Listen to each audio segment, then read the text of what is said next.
Are you happy now that you've switched to my sister? Of course. Anyone can see that Lucy is more attractive than you. Can't you even understand that? It was definitely the right decision to dump an old hag like you. As Tom uttered these words, my sister chuckled quietly. Well, I'm glad you think so. I've been thinking it's good to be away from you too. Thanks for breaking up. What? My name is Sophia. I'm a 40-year-old office worker. Until very recently, I had a boyfriend. His name is Tom, 2 years younger than me, and we met at a mixer party. I wasn't planning on attending the mixer, but my colleagues convinced me to go, just to make up the numbers. I had doubts about being the only middle-aged woman there, but all the men were 35 or older, and many were close to my age. I thought I could have a good time, and I had a lively conversation with all the men at the party. Amidst all this, it was Tom who was keenly interested in me. Tom and I had similar tastes, such as liking the same artist, smoking the same brand of cigarettes, and enjoying the same food. We clicked well, and Tom started inviting me out on dates and for meals. After that, we started dating and our relationship progressed smoothly. Sophia, your cooking is delicious. Thanks. Maybe it's because I've lived alone for so long, and I used to cook a lot as a substitute mother for my younger brother and sister. Oh, you have a sister too. I'll have to say hello to her sometime. At that time, I didn't think much of it, but now I feel that him mentioning only my sister, not my brother, hinted at his flirtatious character. We started dating about 1.5 years ago, and even then he showed signs of being emotionally abusive. Sophia, is dinner ready yet? Just a little longer. I'm making it now. What? I'm starving here. You're really inefficient. Despite us both working, he didn't do any household chores. Although he often came home earlier than me, he would just laze around on the sofa watching TV. What, stew again? Give me something hearty or fried. Yeah, make croquettes. Well, if I start making croquettes now, dinner will be very late. Huh? It's easy to make those things. You're really bad at this. Just go to the grocery store and buy some. Tom would boss me around and give orders like this. He also mocked my appearance. You're really ugly. Whenever he saw a beautiful female celebrity on TV, he would compare them to me and hurl abusive words.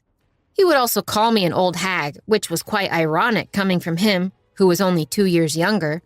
Whenever he got irritated or things didn't go his way, he would insult me to keep his mood up. However, he was very gentle at other times, saying things like, I love you, Sophia, or I feel calm when I'm with you. So I thought that the occasional insults were just a sign of him showing his true feelings because he loved me. Looking back now, it was a shockingly foolish interpretation. I came to realize the old saying, love is blind, is indeed true. After we had been dating for about 1 year, he started coming home late. I have to work overtime today, so I don't need dinner. He would just send that message and call it a day. And every time he came home, he was drunk. When I mentioned that he smells of alcohol, Tom gets huffy and claims he only had a drink with his colleagues after work. But it's clear to me that he's had more than just one drink. His face is red, after all. But if I push him any further, he'll yell back tenfold, so I don't have any choice but to stay quiet. However, I couldn't help but sigh when I found business cards from strip clubs and brothels in his suit pocket. Well, if he's stressed out from work, I guess he needs some sort of outlet. But even though he's dating me, he still does these things. He's called me an old hag and an ugly duckling before, but I believed he still loved me as a woman. However, these days, he hasn't been doing that sort of thing. He's been satisfying his desires elsewhere. I've been wondering if we can even still call this dating. But amidst all this, Tom did something surprising. Today, it's on me. Let's go get some sushi. Huh? What's the occasion? Nothing much. Just a token of my daily gratitude, I guess. I found his shy response endearing, and I was excited to go eat sushi. It wasn't high-end sushi, but it was delicious, as it's been a while since I last ate sushi. When we got home from enjoying our sushi, Tom said, I've got some special beer at home for us to enjoy tonight. Oh, thank you. I was surprised since he hadn't done anything like this in a while. It wasn't a special day or either of our birthdays, so I couldn't help but wonder if there was a catch. Then, Tom bashfully dropped a bombshell. Well, I haven't prepared a ring yet, but how about getting married? Huh? It was an unexpected proposal. I was so taken aback that I couldn't respond immediately. As I sat there wide-eyed and stunned, Tom asked me, "Is it no good?" I was honest about how I felt. "I'm sorry. It was so sudden. I'm shocked." I see. I was happy, but I had to voice my concerns. I'm thrilled you proposed, but you've said so many cruel things to me, right? And it seems like you go frequently to those nightclubs. Why did you propose to me despite all that? When I asked, Tom responded while looking me in the eyes. "I guess it's because if I'm going to get married, I want it to be with you, Sophia. I've said terrible things to you, and I'm truly sorry. I've taken your kindness for granted. I promise I won't say anything to hurt you anymore. So I want you to marry me." Being told that so directly, I couldn't help but be swayed. I accepted his proposal right then. I was suddenly so happy at the thought of getting married. I couldn't stop grinning. But even then, our old patterns didn't change. "Hey, old lady, get me a beer, will ya?" "Hey, didn't we agree you wouldn't call me old lady?" "Ugh, you're such a nag. Sophia, old lady, both are more or less the same 6-ish letters." "It's not the same at all." "You're always nitpicking. It's annoying." "That's because you're breaking your promise. You promised me when you proposed. If this is how it's going to be, I can't bear it." "Ugh, then you shouldn't have accepted so easily." Saying that, Tom, irritated, took his beer and secluded himself in his room. Another day he shouted, "Don't get cocky, you old ugly hag. Any young woman is way better than an old hag like you." When he started talking like this, I too didn't hold back, replying, "If that's the case, why don't you find a young woman and move on? But you're settling for me because no young woman would look at you now that you're an old man, aren't you?" When I teased him like this, he would get furious, his face turning beet red. "Don't you have any sense of gratitude or awareness that you've been chosen? If that's how you want to choose, let's annul our marriage." "All right, let's call off the marriage." Saying so, Tom once again retreated to his room with a beer in hand. Looking back, he seemed to be drinking excessively around this time. Maybe his heavy drinking was what made him short-tempered and his words harsh. Still, the next morning he would apologize. "Sorry, it was my fault. I only have you, Sophia. Sorry for being such a lousy boyfriend, but I really want to marry you." When he said these sincere words, I, in the end, would always forgive him. A few months passed since he somewhat proposed, and finally we started preparing for the marriage. First up, meeting each other's parents. It was my first time meeting his parents, but they were very kind and approved of our marriage. Now it was his turn to meet my parents. "Ah, welcome, Tom." "Lucy, long time no see." My sister, who was living at home, greeted us. Tom had visited my home a few times and had met not only my mother, but also my brother and sister. It was his first time meeting my father, but my father is not scary, so he interacted with Tom normally. "So Tom and my sister are getting married. I never thought she would beat me to it." "Right? You're already in your late 20s. Time flies." "Hey, Mom, stop teasing me about that." My sister puffed up in anger while my mom laughed maliciously. In fact, my sister and I have quite an age gap. She is currently 28. That means there's a 12-year gap between me, who just turned 40, and her. Even though she's in her late 20s, my sister has a beautiful face, so she looks more like she's in her early 20s. My family approved of the marriage, and Tom and I steadily prepared for our wedding. But then, out of nowhere, he suggested we break up. I didn't understand why. Why? We're about to meet both families. We don't have to cancel the family meetings." "What do you mean?" Then the doorbell of our house rang. Wondering who it could be at such a time, it turned out to be my sister. "Lucy, sorry, I'm a bit busy right now." "No problem. I'm involved too." "Huh?"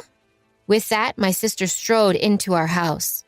When I followed her, Lucy called out, "Tom!" and to my surprise, threw her arms around him. "Oh, you sure took your time, didn't you?" He chuckled. "I was picking out some cute lingerie for you, Tom, and that made me late," Lucy laughed. "Really? Can't wait," Tom said, patting Lucy's bottom. What's going on? I asked. Huh? Can't you see? This is what's happening. Tom replied, laughing and pulling Lucy closer to his side.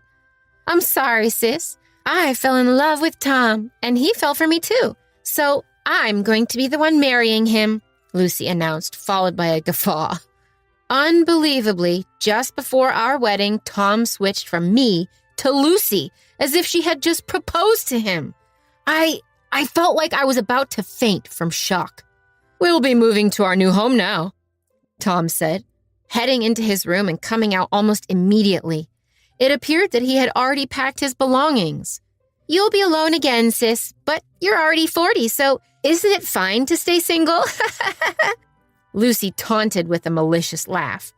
Even after they had left, I stood there in a daze for quite some time. What was the time I had spent with Tom all about?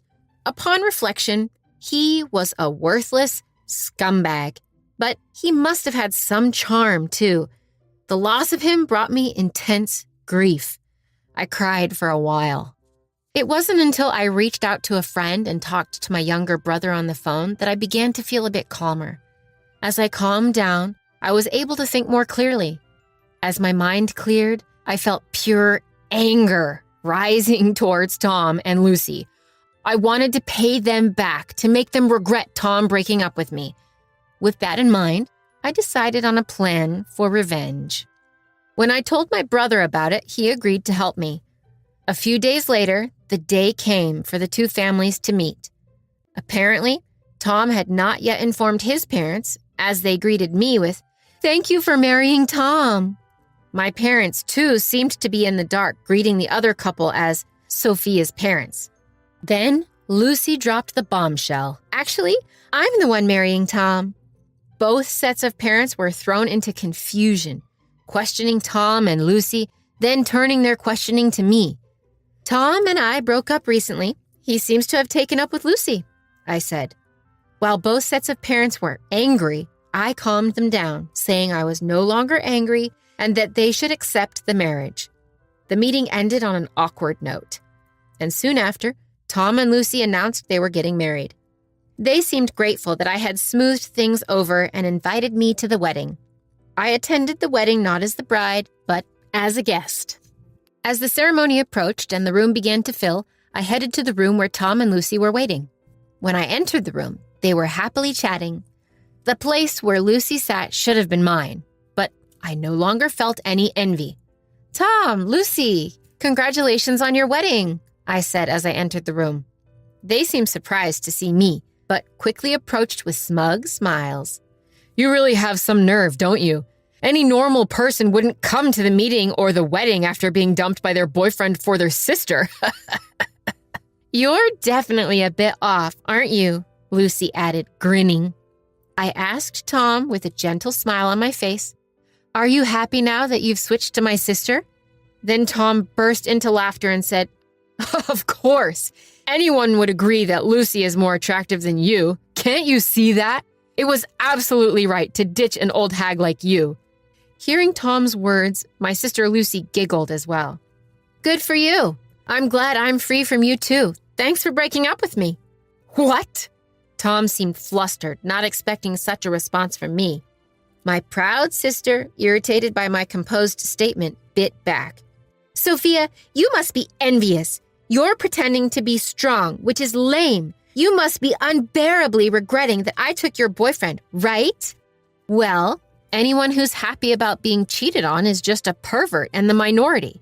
I was frustrated too, but when I thought about it calmly, I genuinely felt good about breaking up with such a terrible man." "What the hell is that supposed to mean?"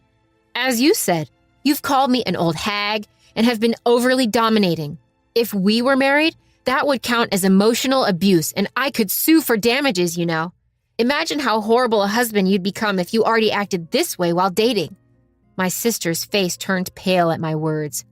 "Emotional abuse? Tom, is that true?" Tom hurriedly denied it. "Lucy, don't believe her. I'm a man who treats the woman I love with great care. That means I will take very good care of you." "Tom." Just when the two seemed to switch into lovey-dovey mode, I played a certain voice recording. Don't get cocky just because you're an old hag and ugly. Younger women are far better than old hags like you. I'm sorry I was wrong. There's only Sophia for me. I'm sorry for being such a lousy boyfriend, but I really want to marry Sophia. Lucy was stunned after hearing the recording. This is Tom's voice. These are some of the things he said while we were dating. He'd throw harsh words at me one day and ask for forgiveness with sweet words the next. This is his pattern. No way. It seemed that Tom hadn't anticipated I'd be prepared with such evidence, and he snapped at me in a state of panic. Hey, stop messing around, you old hag. You're just nasty. I'm glad I didn't marry you, ugly, old, and bad-tempered. What's the point of living? Just as Tom said this, the door of the green room banged open. In walked Tom's parents. Tom, that's enough. Stop embarrassing yourself in front of our relatives. What? What's going on? Your conversation has been broadcast throughout the entire house. Everyone heard. No way. Tom went pale all at once. No. Is this some kind of a joke? My words were... Every attendee heard it all today. I'm disappointed to hear you're such a pathetic man, Tom. I'm going to apologize to the guests right now. Get moving. Tom's father grabbed Tom by the scruff of the neck, and he was ushered out of the waiting room. Lucy collapsed onto her knees, looking completely stunned, and hung her head. Both Tom and Lucy had paid a heavy price this time. They found no sympathizers among relatives, colleagues, and friends, all of whom distanced themselves. Tom, who worked in a predominantly female environment, seemed to have been demoted due to the scandal. Lucy, on the other hand, was warned by her friends that they couldn't hang out with someone who would steal her sister's fiancé, that their own boyfriends or partners might be next. As a result, no one invited her out anymore. However, once she found out that Tom was abusive, she seemed to have completely lost interest in him, and they ended up breaking up. But since they had already submitted their marriage license, they became divorced almost instantly after having spent a fortune on the wedding. Lucy was cut off by her parents, brother, and me after the incident and is now reportedly forced to live a frugal life in a cheap apartment working as a freelancer. Now, the reason why our conversation was broadcast throughout the venue at the wedding was because of a favor from my brother. He owns a company that handles sound systems, not just for large-scale events and concerts, but also for most of the weddings in our area. The venue for Lucy and Tom's wedding was handled by my brother's company. So he explained the situation to the staff beforehand and had them put a small pin microphone on me to broadcast our conversation to the venue. I didn't expect Tom to make such a spectacle of himself, but the plan was a complete success, and I had my revenge. Afterwards, I decided to throw myself into my work. I was promoted and was put in charge of a project where I ended up dating a man from a client company. He is the same age as me and is divorced, but it seems the reason was his wife's infidelity. He is very kind, doesn't change his attitude suddenly or make harsh remarks, and always speaks to me gently. We haven't talked about marriage yet, but I feel like I can be with him for a long time. But I'm not hung up on marriage anymore, so for now, I'm going to fully enjoy the time I spend with him.